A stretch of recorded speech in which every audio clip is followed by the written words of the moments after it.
मैं आप लोग को इस चैप्टर का एक ब्रेकडाउन बता देता हूँ ताकि थोड़ा क्लियर हो जाए कि इस चैप्टर में भगवान बताना क्या चाहते हैं। ये अध्याय का नाम है कृष्ण भावना भावित कर्म। तो इसमें बेसिकली 4 सेक्शन है, मैंने 6 लिखा है लेकिन इसमें 4 ही सेक्शन है। जो पहला सेक्शन है ये पहले से छठे श्लोक में भगवान बताते हैं अर्जुन को जो निष्काम कर्म योग है वो केवल हम अपने सारे कर्म को त्याग करके एक जगह बैठ जाएं तो उससे बेटर है। अर्जुन पूछते हैं ना भगवान को कि कौन सा बेटर है, ज्ञान प्राप्त करना बेटर है कि कार्य करना बेटर है। तो वहां भगवान बताते हैं कि कर्म करना बेटर है, निष्काम कर्म करना, एक जगह पर बैठे रहने से निष्काम कर्म करना ज्यादा अच्छा है। तो उसके बारे में भगवान बताते हैं निष्काम कर्म क्या है। तो फिर उसके बाद जो अगला सेक्शन आता है सेकंड सेक्शन में 7 से 12 में, वहाँ भगवान बताते हैं कि निष्काम कर्मयोग कैसे किया जाता है। जो निष्काम कर्मयोगी होता है वो ना तो उस कर्म से आसक्त रहता है ना ही उसके फल से आसक्त रहता है। तो उसको कोई भी कार्य दे दिया जाए तो वो करेगा, और अगर फल कुछ ना भी मिले तो वो फिर भी वो कार्य करेगा वो। तो उसमें भगवान बताते हैं कि कैसे निष्काम कर्मयोग किया जाता है। फिर उसके बाद जो तीसरा सेक्शन है 13 से 16, उसमें जो भी कार्य होता है उसके 3 अलग अलग लेवल्स, 3 लेवल में करता है। तो सबसे पहले जो कार्य करते हैं वो हम स्वयं कार्य करते हैं, जो सोल है जो जीवात्मा है वो कार्य करता है।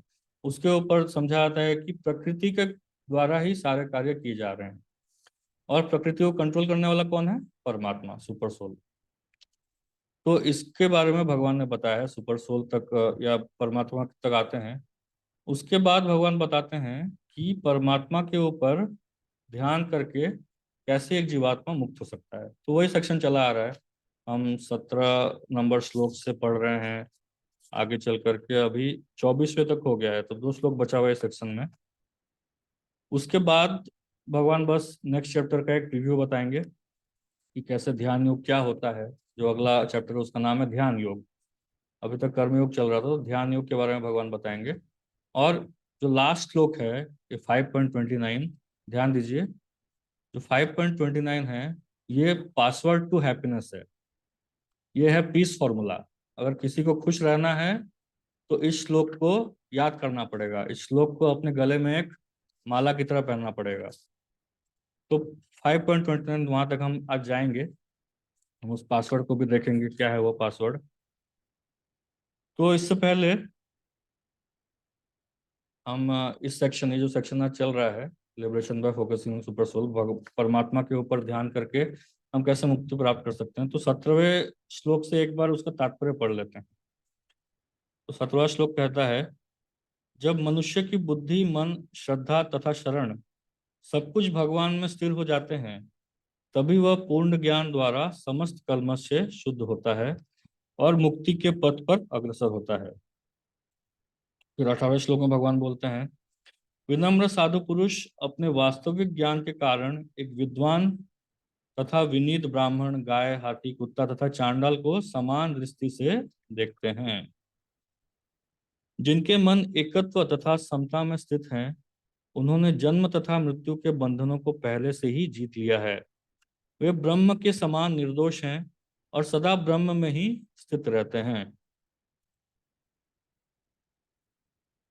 अगला श्लोक है 20वां, जो ना तो प्रिय वस्तु को पाकर हर्षित होता है और ना अप्रिय को पाकर विचलित होता है, जो स्थिर बुद्धि है, जो मोह रहित है और भगवत विद्या को जानने वाला है, वह पहले से ही ब्रह्म में स्थित रहता है। उसके बाद भगवान बोलते हैं, ऐसा मुक्त पुरुष भौतिक इंद्रिय सुख की ओर आकृष्ट नहीं होता अपितु सदैव समाधि में रहकर अपने अंतर के आनंद का अनुभव करता है। इस प्रकार स्वरूप सिद्ध व्यक्ति परम ब्रह्म में एकाग्रचित होने के कारण असीम सुख भोग करता है। बुद्धिमान मनुष्य दुख के कारणों में भाग नहीं लेता जो कि भौतिक इंद्रियों के संसर्ग में उत्पन्न होते हैं। हे कुंती पुत्र, ऐसे भोगों का आदि तथा अंत होता है, अतः चतुर व्यक्ति उनमें आनंद नहीं लेता। फिर अगला 23वां श्लोक है, यदि इस शरीर को त्यागने के पूर्व कोई मनुष्य इंद्रियों के वेगों को सहन करते सहन करने तथा इच्छा एवं क्रोध के वेग को रोकने में समर्थ होता है, तो वह इस संसार में सुखी रह सकता है। और फिर जो 24वां श्लोक है, लास्ट क्लास में डिस्कस हुआ था, जो अंतःकरण में सुख का अनुभव करता है, जो कर्मठ है और अंतःकरण में ही रमण करता है तथा जिसका लक्ष्य अंतर्मुखी होता है, वह सचमुच पूर्ण योगी है। तो यहाँ बार बार अंतःकरण अंतःकरण, जो अंदर में ही अपना सुख खोजता है, वह व्यक्ति सचमुच परम योगी है। वह परम ब्रह्म में मुक्ति पाता है और अंततोगत्वा ब्रह्म को प्राप्त होता है। तो अपने आप में वो सुख ढूंढ रहा है, इसका मतलब वो सेटिस्फाइड है। उसको बाहर की चीजों, बाहर के भौतिक वस्तुओं की आवश्यकता नहीं है। वो ब्रह्म में ही लीन है और ब्रह्म में ही उसको सुख मिल रहा है। तो 24वां श्लोक इस प्रकार था। अभी 25वां श्लोक से हम स्टार्ट करेंगे। यह है 25वां श्लोक। लभन्ते ब्रह्म निर्वाणम ऋषय क्षण कल्मसा छिन्न द्वैधा यतात्मान। हरे कृष्णा प्रभु जी, श्लोक नहीं दिख रहा है। नहीं दिख रहा है? नहीं प्रभु जी, ब्रेकडाउन ऑफ चैप्टर 5 दिख रहा है। अच्छा, एक सेकंड।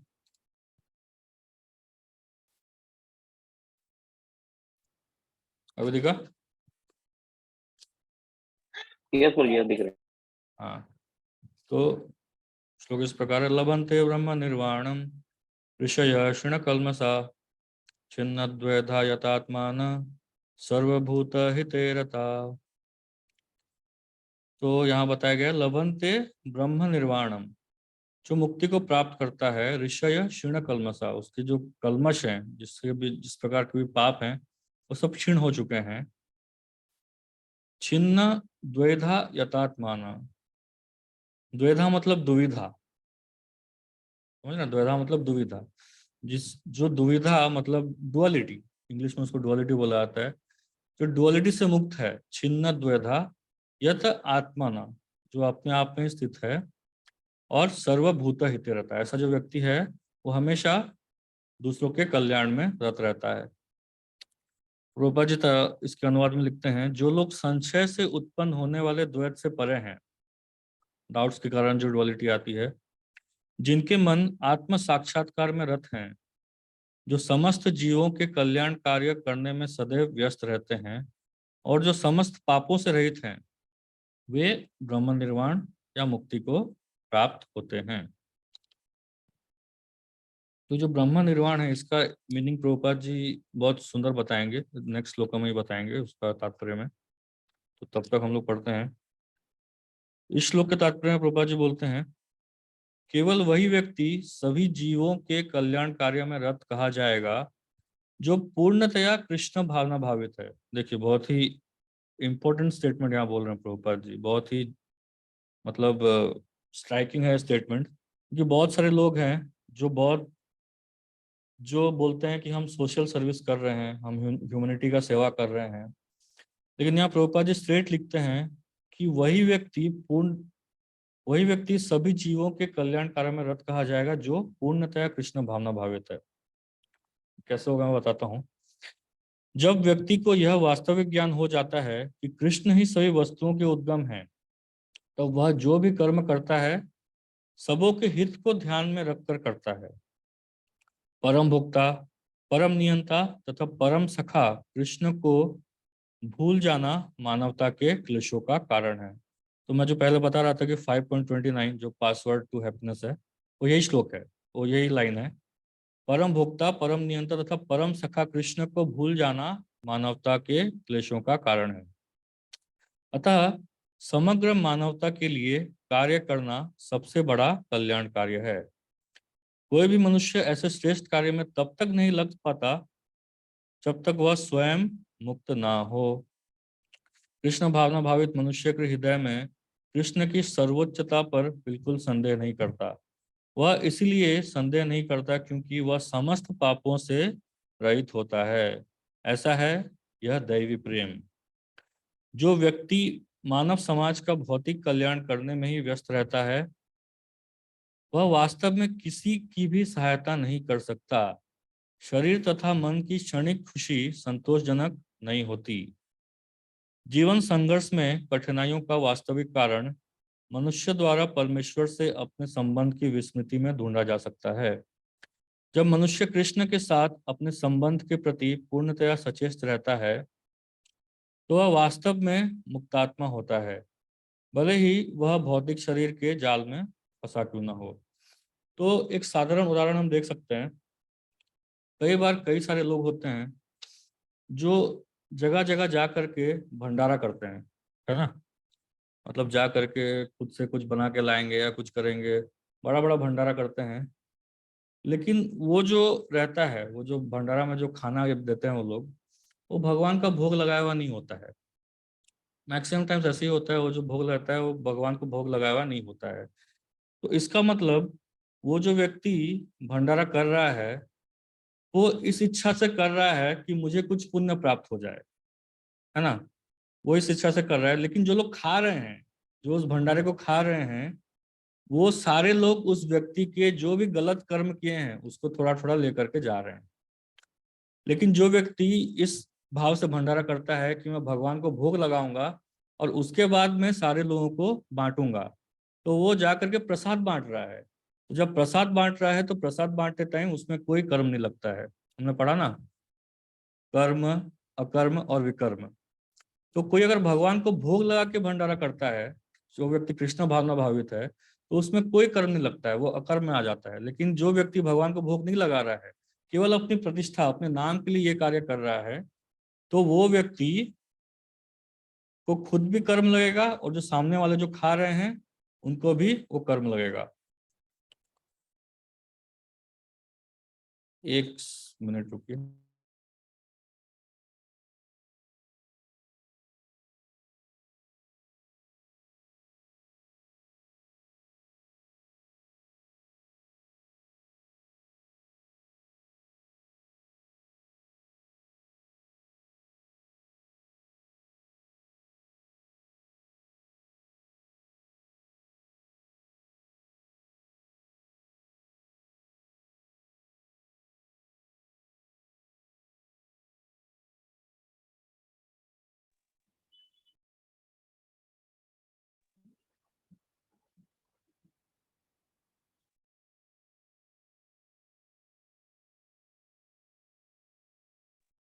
हरे कृष्णा।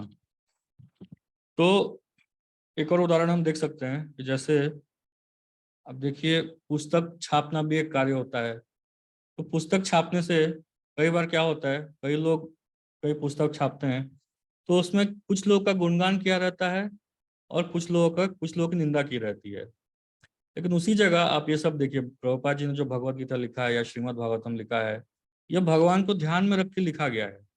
तो ये किताब पढ़ के हर किसी का कल्याण होता है। ऐसा कोई व्यक्ति नहीं है जिसका कल्याण नहीं होगा ये किताबें पढ़ करके। लेकिन बाकी सारी किताबें हम पढ़ेंगे तो कोई कल्याण नहीं होने वाला उसमें, और हम उसमें और ज्यादा हम बद्ध हो जाएंगे, भौतिक जगत में बद्ध हो जाएंगे। तो इसलिए जो व्यक्ति पूर्ण कृष्ण भावना भावित है वही सोच सकता है कि वास्तव में लोगों का कल्याण कैसे किया जाए। एक्चुअल में लोगों का कल्याण होता है उनको अपनी भौतिक स्थिति से ऊपर ले आना। अगर आप उसकी भौतिक स्थिति को बढ़ा रहे हैं मतलब उसका कल्याण नहीं हो रहा है, आप उसको और बंधन में बांध रहे हैं।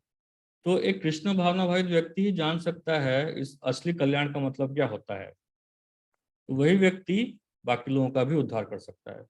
तो इस श्लोक का तात्पर्य इस प्रकार है। कोई प्रश्न आप लोगों को इसमें? ठीक है, तो हम आगे बढ़ेंगे।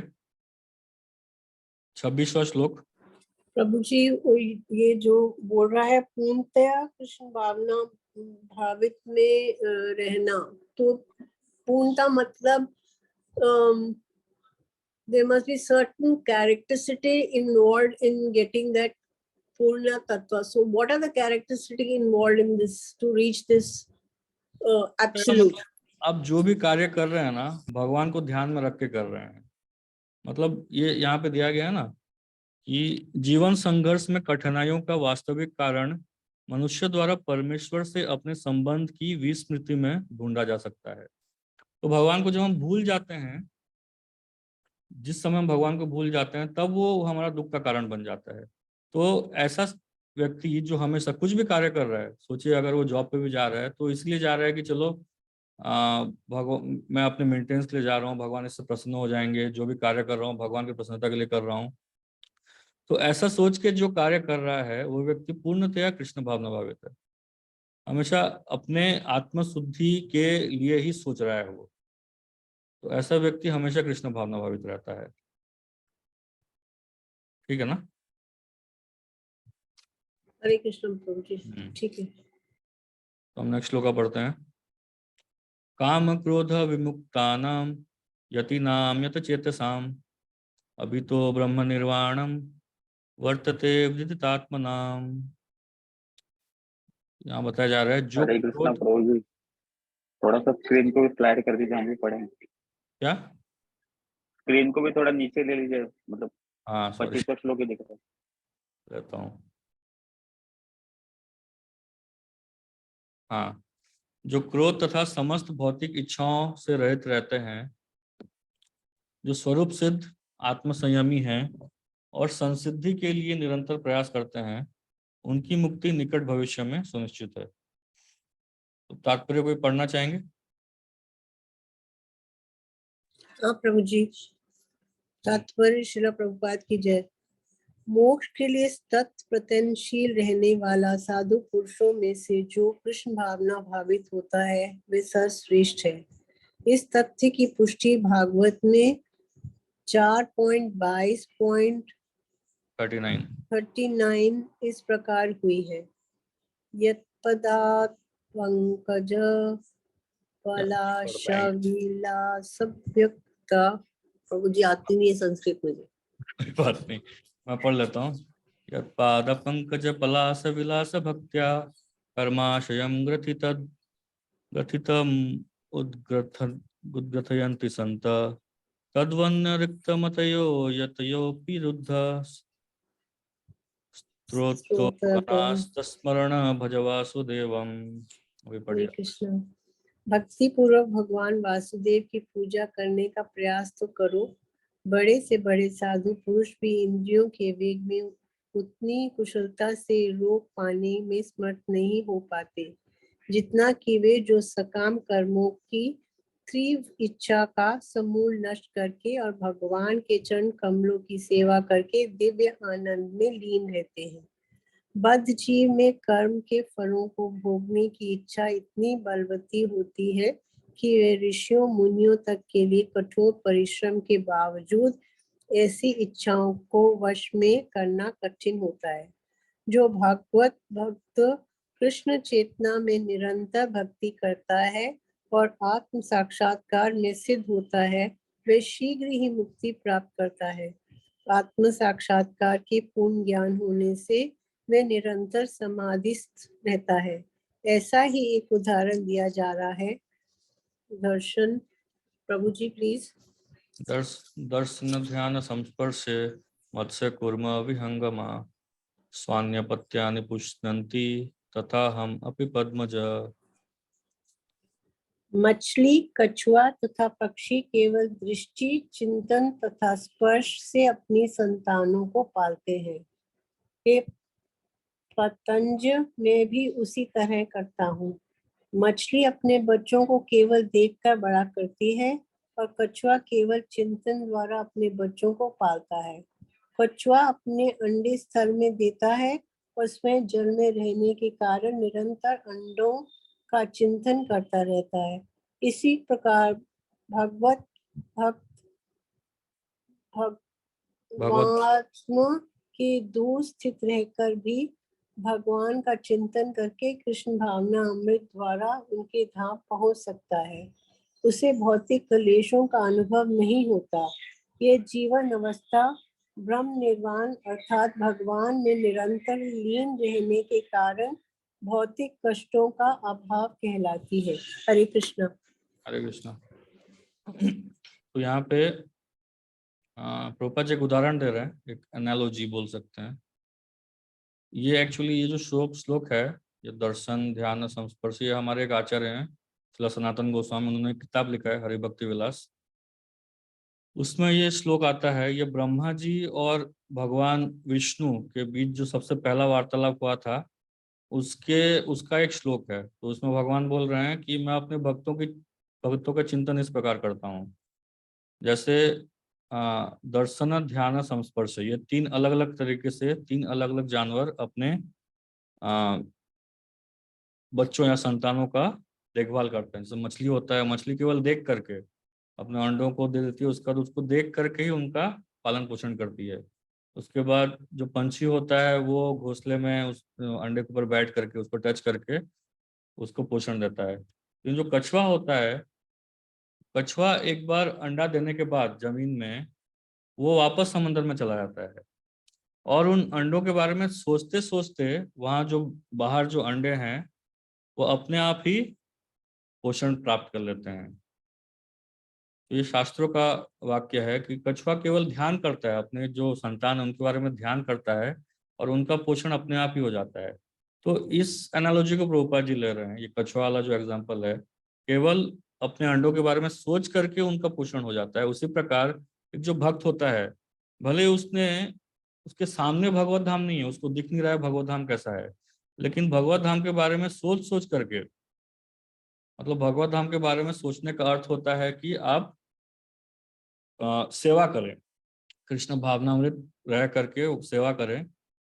तो ऐसा रह करके वो भगवान के धाम को जाने का अधिकारी बन जाता है। तो केवल भगवान के धाम के बारे में सोच करके, भगवान की कथाओं का श्रवण करके, भगवान का सेवा करके वो भगवान का के धाम जाने का योग्य बन जाता है। तो यहाँ पे ये जो सेक्शन है भगवान के बारे में सोच करके मुक्ति प्राप्त करना, यहाँ समाप्त होता है। यहाँ पे प्रभुपाद जी लिखते हैं जो ब्रह्म निर्वाण का मतलब क्या होता है। ये जो जीवन अवस्था ब्रह्म निर्वाण है, यहाँ देखिए ब्रह्म निर्वाण, इसका अर्थ है भगवान में निरंतर लीन रहने के कारण भौतिक कष्टों का अभाव। ब्रह्म निर्वाण मतलब आपको भौतिक कष्ट फील ही नहीं हो रहे हैं, क्योंकि आप सदैव भगवान की चिंता में ही लगे हुए हैं, भगवान के बारे में ही सोच रहे हैं। तो ऐसा नहीं है कि एक भक्त के जीवन में कष्ट नहीं आता है, लेकिन उन कष्टों का कोई प्रभाव नहीं पड़ता है उसके ऊपर, क्योंकि वो हमेशा भगवान के बारे में सोच रहा है। कई लोग बोलते हैं ना, बहुत सारे लोग होते हैं बोलते हैं, अरे तुम भक्ति कर रहे हो, तुम्हारे जीवन में इतना कष्ट क्यों आ रहा है ना। ऐसा नहीं है, जब तक हम भौतिक जगत में हैं तब तक हमारे ऊपर कष्ट आते रहेगा। जो हमारा कर्म है और जैसा हमने कर्म किया है पिछले जन्म में, उसके हिसाब से जो फल है हमको मिलते रहेगा। लेकिन जो भक्त होता है उसको सामना करने का तरीका जान जाता है, क्योंकि हमेशा भगवान की चिंता में लीन है, और ये जान चुका है कि जो भी आ रहा है मेरे ऊपर, जो भी गलत आ रहा है वो मेरे कर्मों की वजह से आ रहा है, और जो भी अच्छा आ रहा है वो भगवान की कृपा के कारण आ रहा है। तो ऐसा जो भक्त सोचने लगता है तो उसके ऊपर कोई फर्क नहीं पड़ता है, कुछ भी गलत आ जाए या कुछ अच्छा भी हो जाए तो उसको कुछ फर्क नहीं पड़ता है। तो यहाँ पे ये चैप्टर, ये जो कृष्ण भावना भावित कर्म है वो समाप्त होता है। उसके बाद भगवान बोलते हैं कि ये जो मुक्ति की स्थिति है, ये आप कृष्ण भावना भावित कर्म करके भी कर सकते हो, और मुक्ति की स्थिति को प्राप्त करने का एक और तरीका है, और वो तरीका क्या है, वो है अष्टांग योग। ये अष्टांग योग के बारे में भगवान संक्षेप में यहाँ बताते हैं, और फिर छठे अध्याय में एकदम डिटेल में बताएंगे। तो 27 और 28, स्पर्शान कृत्वा बहिर्बायांस चक्षुष चक्षुश्चवान्तरे भ्रुवो प्रापापानो समो कृत्वा नासभ्यंतरचारिणो यतेन्द्रियं मनोबुद्धिर् मुनिर्मोक्षपरायण विगतेच्छा भय क्रोधो यः सदा मुक्त एव स। तो ध्यान से सुनिए, समस्त इंद्रिय विषयों को बाहर करके, दृष्टि को भवों के मध्य में केंद्रित करके, प्राण तथा अपान वायु को नथुनों के भीतर रोककर, और इस तरह मन, इंद्रिय तथा बुद्धि को वश में करके जो मोक्ष को लक्ष्य बनाता है, वह योगी इच्छा, भय तथा क्रोध से रहित हो जाता है। जो निरंतर इस अवस्था में रहता है वह अवश्य ही मुक्त है। ये अष्टांग योग की परिभाषा है, और प्रभुपाद जी और थोड़ा डिटेल में यहाँ पे बताएंगे। तो कौन पढ़ना चाहेंगे?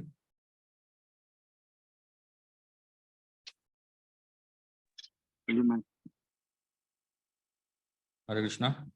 हरे कृष्ण। पढ़ो गुरु जी। हाँ पढ़ो। कृष्ण भावनामृत मरत होने पर मनुष्य तुरंत ही अपने आध्यात्मिक स्वरूप को जान लेता लेता है। जिसके पश्चात भक्ति के द्वारा वो परमेश्वर को समझता है।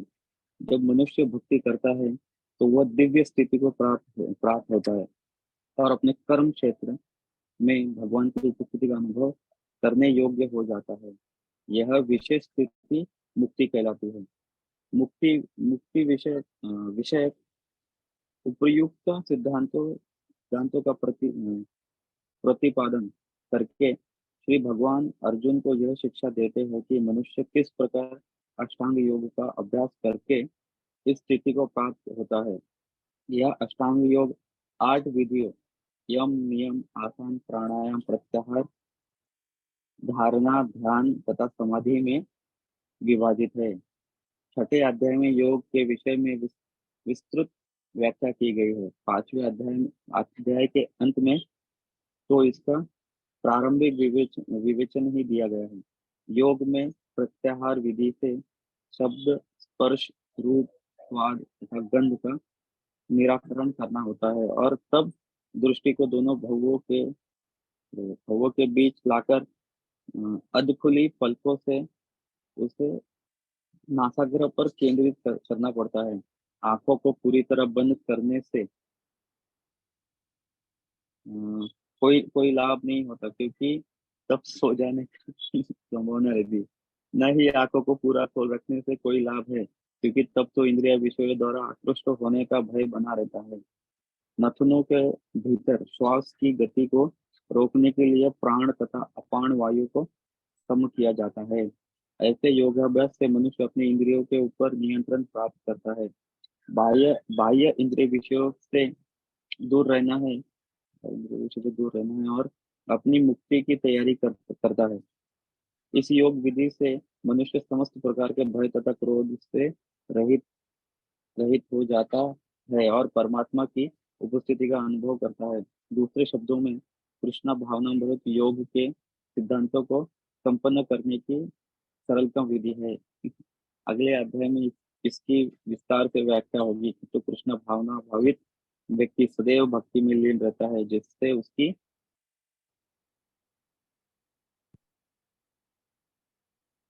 इंद्रियों के अन्यत्र प्रवृत्त होने का भय नहीं रह जाता। अष्टांग योग की अपेक्षा इंद्रिय को वश में करने की यह अधिक उत्तम विधि है। हरे कृष्ण। हरे कृष्ण। तो यहाँ पे भगवान अष्टांग योग के बारे में बताते हैं और प्रभुपाद जी थोड़ा और व्याख्या करते हैं कि अष्टांग योग कैसे किया जाता है। तो इसके 8 अलग अलग अंग होते हैं।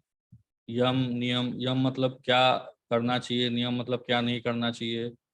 आसन जो हम जिसको हम योगा बोलते हैं आज के टाइम में, ऐसे तो इसके 8 अंग हैं लेकिन इस आसन को ही हम योगा बोल देते हैं। फिर प्राणायाम, फिर प्रत्याहार, फिर धारणा, फिर ध्यान और अंत में समाधि।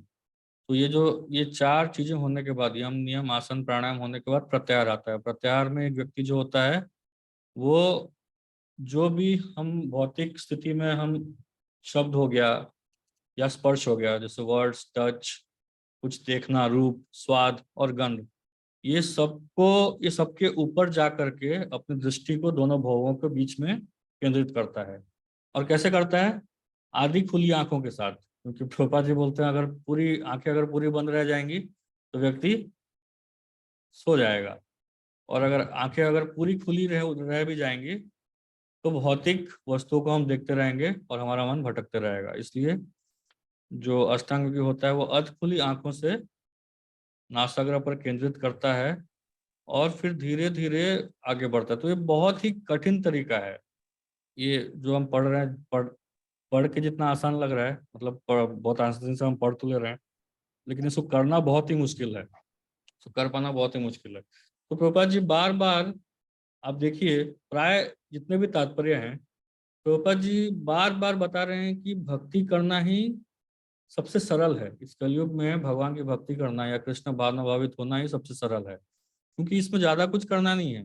इसमें जो 9 अलग अलग तरीके हैं, श्रवण कीर्तन, विष्णु स्मरण, पाद सेवनम, अर्चनम, वंदनम, दास्यम, सख्यम, आत्मनिवेदनम, ये 9 अलग अलग तरीके हैं भक्ति करने के। तो इनमें से कोई एक भी करता है ध्यान से, तो उसको वो सारे लाभ मिल जाएंगे जो ये अलग अलग अष्टांग योग, ध्यान योग, ज्ञान योग, या जितने भी अलग अलग प्रकार के योग हैं उनको करने से जो भी फायदा मिलता है, मतलब वो मुक्ति की स्थिति में पहुंचता है। तो ये अगर कोई भगवान की भक्ति का कोई एक भी अंग ठीक से पालन कर लेता है, अगर श्रवण करता है अच्छे से या कीर्तन करता है अच्छे से, तो अपने आप वो मुक्ति की स्थिति में आ जाता है। तो प्रभुपाद जी इसलिए बार बार बता रहे हैं कि ये सब है, ये सब तरीके हैं, लेकिन वो अभी फिलहाल इस परिस्थिति, मतलब हम जो परिस्थिति में हैं, इस कलयुग में हमारी जो स्थिति है, जैसे मंद सुमंद मतयो मंद भाग्य उपद्रता, कलयुग के प्राणी के बारे में भागवत में बताया गया है कि कलयुग का प्राणी कैसा होता है, उसका डिस्क्रिप्शन दिया गया है। मंद सुमंद मतयो मंद भाग्य ही उपद्रता। तो उसकी जो बुद्धि है वो मंद हो चुकी है। मंद मतलब कैसी? आ, जैसे आज के टाइम में किसी को अगर कुछ मैथमेटिक्स का कुछ सम करने के लिए दे दिया जाए, 62 + 93, ऐसा कोई एक बच्चे 7th या 8th क्लास के बच्चे को दे दिया जाए, तो तुरंत कैलकुलेटर निकालेगा। वो मुंह से बोल नहीं सकता, जबकि ये पहले इतना नहीं होता था। तो एक साधारण उदाहरण से हम देख सकते हैं कि लोगों की बुद्धि कितनी मंद होती जा रही है। कुछ हमको याद नहीं रहता है। पहले के समय में कितना बड़ा एक डायरेक्टरी पूरा याद रह जाता था, लेकिन आज हमारे माता पिता का नंबर हमको याद नहीं है। इतनी खराब परिस्थिति है। तो एक कलयुग के प्राणी की बुद्धि जो है वो मंद होती जा रही है। उसके बाद सुमंद मतयो, बुद्धि तो मंद हो गई है, लेकिन उनका जो मत है वो सुमंद मत है। सुमंद मतलब मंद से भी और गया गुजरा। उनका जो मत मतलब उनका डिसीजन मेकिंग पावर। तो इसका मैं एक एग्जांपल देते रहता हूँ कि एक इंस्टीट्यूट में, एक बहुत बड़े इंस्टीट्यूट में एक बार, मतलब कई सारे सुसाइड्स होते थे। इंडिया का प्रीमियम प्रीमियम इंस्टीट्यूट है, बहुत बड़ा इंस्टीट्यूट है। वहाँ पे बहुत सारे सुसाइड होते रहते थे। तो सुसाइड का कारण खोजा गया। तो जो एडमिनिस्ट्रेटिव टीम थी उन्होंने देखा कि जितने भी सुसाइड हो रहे हैं वो पंखे में लटकने की वजह से हो रहे हैं। तो जो एडमिनिस्ट्रेटिव टीम थी, जो उस मतलब इंडिया का सबसे बड़ा इंस्टीट्यूट, उसका एडमिनिस्ट्रेटिव टीम, मतलब सोचे कितने पढ़े लिखे लोग होंगे वो, उन्होंने ये डिसीजन लिया कि क्योंकि जो सुसाइड पंखे में लटकने की वजह से हो रहे हैं, तो सारे रूम में हम पंखे हटा देंगे। क्या लगाएंगे? सब रूम में एसी लगा देंगे। तो इससे क्या सुसाइड रुक जाएंगे? है ना? तो ये है सुमंद मतयो, जो टॉप क्लास जो है एडमिनिस्ट्रेटिव लोग, वो लोग ऐसा डिसीजन ले रहे हैं। तो मंद तो है, बुद्धि मंद तो हो रही है, ऊपर से जो मत दे रहे हैं सुमंद मतयो। उसके बाद मंद सुमंद मतयो, उसके बाद ये चलो मत, अगर उसकी बुद्धि थोड़ी तेज भी है और वो डिसीजन मेकिंग पावर भी उसका अच्छा है, तो फिर भी बेचारे का मंद भाग्य, उसका जो भाग्य है वो मंद है। कुछ ना कुछ उसके साथ गड़बड़ होते ही रहता है। उस व्यक्ति के साथ वो नहीं चाहता है, फिर भी वो बीमार होता है। उसके घर में कुछ ना कुछ अनिष्ट आते रहता है। चलो किसी का भाग्य बहुत अच्छा हो गया, सब अच्छा है, बुद्धि अच्छी है, मत अच्छा है, भाग्य भी अच्छा है, लेकिन फिर भी मंद भाग्य ही उपद्रता, वो हमेशा डिस्टर्ब रहता है। क्योंकि वो सोचता है कि मेरे पास आज ये सब है, हो सकता है कल आकर के चोर मेरे सब कुछ लेकर के चले जाएं, मेरे जो कॉम्पिटिटर्स हैं वो मेरे ऊपर चले जाएं, मेरे जो पीयर्स हैं मेरे ऊपर चले जाएं। तो हमेशा डिस्टर्ब रहता है। कलयुग का प्राणी जो है हमेशा परेशान रहता है। तो ऐसा जो कलयुगी प्राणी है, इसके पास ध्यान करने का समय नहीं है। इतना जो डिस्टर्ब रहता है ना, इसके पास ध्यान करने का समय ही नहीं है। आप स्वयं देख सकते हैं। आप ध्यान करने जाइए, आंख बंद करिए, या तो आप सो जाएंगे, या तो फिर दिन भर क्या हुआ है और कल मुझे क्या करना है इसी की चिंता होती रहेगी। ध्यान नाम का कोई चीज होना बहुत ही कष्टदायी है। तो इसलिए आज के समय में हमारी आयु और अच्छा, एक चीज मैं बताना पहले ही भूल गया था कि प्रायण अल्पायु से सब, हमारी आयु जो है हम सबकी बहुत कम है, बहुत छोटी आयु है। मैक्सिमम आयु तो कार्य करने में, मतलब जॉब करने में ही चला जाता है। और जब तक हमें याद आता है कि अब मुझे भगवान की भक्ति करनी चाहिए, तब तक आयु जा चुकी होती है। तो इसलिए सबसे आसान तरीका है कृष्ण भावना भावित होकर के, जितना बताया गया है, गुरु जितना बताते हैं, जैसे 4थे अध्याय के 34 श्लोक में बताया गया है कि कोई अगर व्यक्ति तद विधि प्रणिपाते न परिप्रश्न न सेवया। अगर एक गुरु की सेवा करता है और उनसे प्रश्न करता है तो वो जो गुरु हैं वो दिव्य ज्ञान को एक शिष्य के अंदर डाल सकते हैं। इसलिए जितना गुरु बताते हैं उसके हिसाब से कार्य करने से अपने आप ही मुक्ति मिल जाती है, अलग से प्रयास करने की आवश्यकता नहीं है। तो यहाँ पे जो आखिरी श्लोक है 529, ये है पासवर्ड फॉर हैप्पीनेस। अगर एक व्यक्ति को प्रसन्न रहना है तो इस श्लोक को हमेशा याद करके चलना चाहिए, क्योंकि ये श्लोक को हम याद करके रखेंगे तो कभी हमारे जीवन में कष्ट आएगा ही नहीं। तो यहाँ बोलते हैं भगवान, भोक्ताराम यज्ञ तपसाम सर्वलोक महेश्वरम सुहृदम सर्वभूतानाम ज्ञात्वा माम शांति मृच्छति। तो इसका अनुवाद इस प्रकार है, भोक्ताराम यज्ञ तपसाम, जितने भी अलग अलग प्रकार के यज्ञ होते हैं या जो भी कर्म होते हैं, जो भी कार्य होते हैं, हर किसी का भोक्ता भगवान है। भोक्ताराम यज्ञ तपसाम, हर किसी का भोक्ता भगवान है और कोई नहीं है।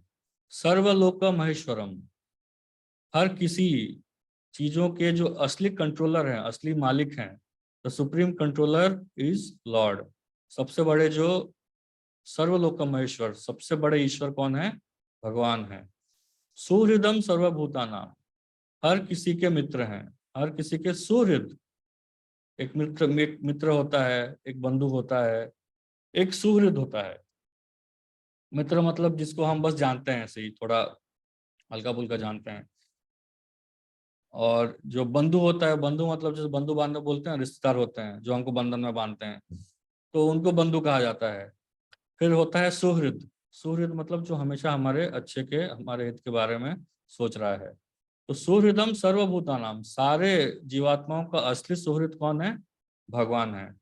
ऐसा जो ये तीन चीजों को जो जानता है, भोक्ताराम यज्ञ तपसाम सर्वलोकम महेश्वरम सुहृदम सर्वभूतानाम ज्ञात्वा, इन चीजों को जो जानता है, ज्ञात्वा माम शांतिम ऋच्छति, ऐसा व्यक्ति हमेशा शांत रहता है, भौतिक यातनाओं से मुक्त रहता है।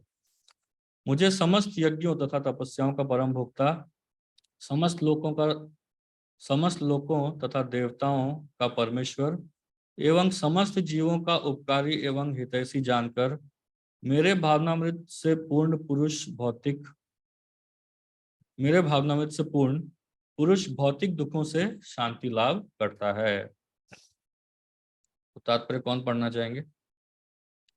बड़ा है। मैं पढ़ूं प्रभु जी? कौन है? हाँ पढ़ो। सोना। पढ़ो। माया के वशीभूत सारे बद्ध जीव इस संसार में शांति प्राप्त करने के लिए उत्सुक रहते हैं, किंतु भगवत गीता के इस अंश में वर्णित शांति के सूत्र को वे नहीं जानते। शांति का सबसे बड़ा सूत्र यही है कि भगवान कृष्ण समस्त मानवीय कर्मों के भोक्ता हैं। मनुष्यों को चाहिए कि प्रत्येक वस्तु भगवान की दिव्य सेवा में अर्पित कर दे, क्योंकि वे ही समस्त लोकों तथा उनमें रहने वाले देवताओं के स्वामी हैं। उनसे बड़ा कोई नहीं है। वे बड़े से बड़े देवता शिव तथा ब्रह्मा से भी महान हैं। वेदों में श्वेताक्षर उपनिषद 6.7 भगवान को तमीश्वराणाम परम महेश्वरम कहा गया है। माया के वशीभूत होकर सारे जीव सर्वत्र अपना प्रभुत्व जताना चाहते हैं, लेकिन वास्तविकता तो यह है कि सर्वत्र भगवान की माया का प्रभुत्व है। भगवान प्रकृति के स्वामी हैं और बद्ध जीव प्रकृति के कठोर अनुशासन के अंतर्गत है। जब तक कोई इन तथ्यों को समझ नहीं लेता, तब तक संसार में व्यष्टि या समष्टि रूप में शांति प्राप्त कर पाना संभव नहीं। कृष्ण भावनामृत का यही अर्थ है। भगवान कृष्ण परमेश्वर हैं तथा देवताओं सहित सारे जीव उनके आश्रित हैं। पूर्ण कृष्ण भावनामृत में रहकर ही पूर्ण शांति प्राप्त की जा सकती है। यह 5वां अध्याय कृष्ण भावनामृत की, जिसे सामान्यतः कर्म योग कहते हैं, व्यवहारिक व्याख्या है। यहाँ पर इस प्रश्न का उत्तर दिया गया है कि कर्मयोग से मुक्ति किस तरह प्राप्त होती है। कृष्ण भावनामृत में कार्य करने का अर्थ है परमेश्वर के रूप में भगवान के पूर्ण ज्ञान के साथ कर्म करना। ऐसा कर्म दिव्य ज्ञान से भिन्न नहीं होता। प्रत्यक्ष कृष्ण भावनामृत भक्ति योग है और ज्ञान योग वह पथ है जिससे भक्ति योग प्राप्त किया जाता है। कृष्ण भावनामृत का अर्थ है परमेश्वर के साथ अपने संबंध का पूर्ण ज्ञान प्राप्त करके कर्म करना, और इस चेतना की पूर्णता का अर्थ है कृष्ण या श्री भगवान का पूर्ण ज्ञान। शुद्ध जीव भगवान के अंश रूप में ईश्वर का शाश्वत दास है। वह माया पर प्रभुत्व जताने की इच्छा से ही माया के संपर्क में आता है और यही उसके कष्टों का मूल कारण है। जब तक वह पदार्थ के संपर्क में रहता है उसे भौतिक आवश्यकताओं के लिए कर्म करना पड़ता है, किंतु कृष्ण भावनामृत उसे पदार्थ की परिधि में स्थित होते हुए भी आध्यात्मिक जीवन में ले आता है, क्योंकि भौतिक जगत में भक्ति का अभ्यास करने पर जीव का दिव्य स्वरूप पुनः प्रकट होता है। जो मनुष्य जितना ही प्रगति करता है वह उतना ही पदार्थ के बंधन से मुक्त रहता है। भगवान किसी का पक्षपात नहीं करते हैं। यह तो कृष्ण भावनामृत के लिए व्यक्तिगत व्यवहारिक कर्तव्य पालन पर निर्भर करता है, जिससे मनुष्य इंद्रियों पर नियंत्रण प्राप्त करके इच्छा तथा क्रोध के प्रभाव को जीत लेता है, और जो कोई उपयुक्त कर्मिक्षाओं को वश में करके कृष्ण भावनामृत में दृढ़ रहता है वह ब्रह्म निर्वाण या दिव्य अवस्था को प्राप्त होता है। कृष्ण भावनामृत में अष्टांग योग पद्धति का स्वयंमेव अभ्यास होता है, क्योंकि इससे अंतिम लक्ष्य की पूर्ति होती है। यम, नियम, आसन, प्राणायाम, प्रत्याहार, धारणा, ध्यान तथा समाधि के अभ्यास द्वारा धीरे धीरे प्रगति हो सकती है, किंतु भक्ति योग में तो ये प्रस्तावना के स्वरूप हैं, क्योंकि केवल इसी से मनुष्य को पूर्ण शांति प्राप्त हो सकती है। यही जीवन की परम सिद्धि है। ठीक है, तो यहाँ प्रभुपाद जी पहले इस श्लोक का तात्पर्य समझाते हैं और फिर इस चैप्टर को कंक्लूड कर रहे हैं। तो ये श्लोक का अर्थ यही है कि जो व्यक्ति जान लेता है ये तीन चीजों को जानना बहुत ही आवश्यक है। अगर सुखी रहना है व्यक्ति तो इन चीजों को याद रखना बहुत आवश्यक है, क्योंकि हमारे जीवन में कई बार ऐसी परिस्थिति आती है जहां हमें लगता है कि हमारे कारण से कुछ कार्य हो रहा है, या मैं ही इस व्यक्ति का उपकार कर सकता हूँ, या मैं जो भी कर्म कर रहा हूँ उस कर्म का जो असली भोक्ता मैं हूँ। तो ये तीनों चीजों से ऊपर उठना है। जो भी कार्य किए जा रहे हैं, जो भी कर्म किए जा रहे हैं, जो भी फल आ रहा है उस फल के असली भोक्ता कौन है? वो स्वयं भगवान है। और सारे जो सुप्रीम कंट्रोलर, सारे माहेश्वर, सब देवताओं और जितने भी बड़े बड़े देवता ऋषि मुनि हैं, सबके ईश्वर कौन है? वो स्वयं भगवान है। तो supreme controller is supreme personality of godhead. और सारे जीवों के उपकारी तथा हितैषी भगवान हैं। तो एक श्लोक आएगा आगे चल करके, प्रकृति क्रियमाणानि गुणे कर्माणि सर्वश अहंकार विमूढ़ात्मा कर्ता हम इति मन्यते। तो एक जीवात्मा जो होता है वो अहंकार जो है वो सबसे बेसिक, सबसे पहला चीज है जो हमको इस भौतिक जगत में बांध करके रखता है। अब देखिए जो हमारा भौतिक शरीर है वो 5 महाभूत का बना हुआ है, पृथ्वी, जल, वायु, आकाश, अग्नि। ये जो है ये ग्रॉस है। इसमें भी हम वायु को देख नहीं सकते, और वायु के ऊपर है आकाश। आकाश को तो हम बस ध्वनि के माध्यम से ही जान सकते हैं, ईथर बोला जाता है जिसको इंग्लिश में, तो उसको हम ध्वनि के माध्यम से ही जान सकते हैं। तो ये इसको ग्रॉस बोला जा रहा है। ये है स्थूल। सूक्ष्म और कितना सूक्ष्म होगा, जो सटल होता है और कितना सटल होगा। तो सटल बॉडी में आता है माइंड, इंटेलिजेंस और फॉल्स ईगो। जो फॉल्स ईगो होता है वहां तक पहुंचना सबसे कठिन है। तो इसलिए आप देखिए इसी अध्याय में भी जो भी 17 से 26 तक दिया गया है उसमें यही बताया जा रहा है कि एक व्यक्ति अपने फॉल्स ईगो को साइड में रख करके हर किसी को समान दृष्टि से देखता है, तभी जाकर के एक व्यक्ति मुक्त हो सकता है। तो जब तक ये अहंकार में स्थित है एक व्यक्ति, अहंकार विमूढ़ात्मा कर्ता हम इति मन्यते, ये अहंकार है कि मैं ये जीवात्मा, मैं ये शरीर हूं, मैं जीवात्मा नहीं हूं। तो ये अहंकार रहने के कारण वो सोचता है कि मेरे कारण से ही मेरा परिवार चल रहा है, मेरे कारण से ही मेरा कंपनी चल रहा है, मेरे कारण से ये चल रहा है, वो चल रहा है, मगर मैं नहीं होता तो ये नहीं हो सकता था। तो ऐसा अहंकार वश सोच रहा है, तो इसलिए उसके जीवन में हमेशा कष्ट रहता है। लेकिन एक बार एक व्यक्ति समझ जाए कि सारी चीजों के नियंता, पालनहर्ता, सबके सुहृद सब भगवान है, अगर सब वो समझ जाए ये चीज को, तो हमेशा सुखी रहेगा। क्योंकि वो इसमें कोई भी कार्य हो रहा है उसमें वो भगवान का ही हाथ देख रहा है, तो उसको लगेगा ही नहीं कि मेरे कंट्रोल में कुछ चल रहा है, सब भगवान के कंट्रोल में चल रहा है, इसलिए वो सुखी हो जाता है।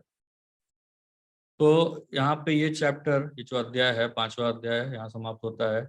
आप लोग कोई प्रश्न है तो आप पूछ सकते हैं, नहीं तो हम विराम देंगे, नेक्स्ट क्लास से नेक्स्ट चैप्टर स्टार्ट करेंगे।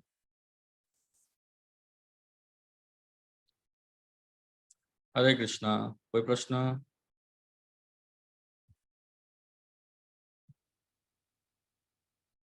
तो प्रभु जी भक्ति योगी ठीक है, ये आसन तो कोई कर ही नहीं सकता।